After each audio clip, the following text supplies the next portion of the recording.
കഴിഞ്ഞ സെപ്റ്റംബറിൽ പുറത്തിറങ്ങിയ വനം വകുപ്പിന്റെ വിജ്ഞാപന പ്രകാരമാണ് കണ്ടൽക്കാടുകളെ സംരക്ഷിത വനമാക്കുന്നത്. സംസ്ഥാനത്ത് കണ്ടൽ മേഖലയെ സംരക്ഷിത വനമാക്കുന്ന രണ്ടാമത്തെ ജില്ലയാണ് കാസർഗോഡ്.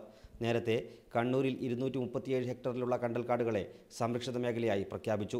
കാസർഗോഡ് ജില്ലയിൽ കാസർഗോഡ്, മഞ്ചേശ്വരം താലൂക്കുകളിലെ 54.4 ഹെക്ടറിലുള്ള കണ്ടൽക്കാടുകളെയാണ് സംരക്ഷിത കേന്ദ്രമാക്കുന്നത്.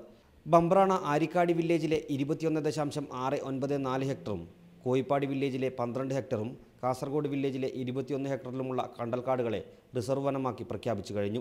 ഷിറിയ മൊഗ്രാൽ മേഖലയിലെ 10 ഏക്കറിൽ കൂടി റിസർവ് വനമാക്കുന്നതിനുള്ള നടപടികൾ പൂർത്തിയാകുന്നുണ്ട്. കേരള വനനിയമം 1961 അനുസരിച്ചിട്ട് സെക്ഷൻ 4 നോട്ടിഫിക്കേഷനും പിന്നീട് അതിനെ RDO സെറ്റിൽമെൻറ്റ് ഓഫീസറായി നിയമിച്ചിട്ടുള്ള ഇതൊക്കെ നോട്ടിഫിക്കേഷനൊക്കെ വന്നു കഴിഞ്ഞു. അതിൻ്റെ പ്രോസസ്സ് കംപ്ലീറ്റഡായി. ഇനി സെക്ഷൻ 19 അനുസരിച്ചിട്ടുള്ള അവസാന നോട്ടിഫിക്കേഷനാണ് വരാനുള്ളത്. അതിൻ്റെ നടപടികൾ പൂർത്തിയായിക്കൊണ്ടിരിക്കുകയാണ്.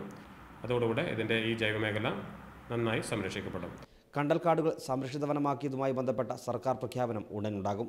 കണ്ടൽ മേഖല സംരക്ഷിത കേന്ദ്രമാകുന്നതോടെ റിസർവ് വനത്തിന് ബാധകമായ നിയമങ്ങളെല്ലാം ഇനി കണ്ടൽക്കാടുകൾക്കും ബാധകമാണ്.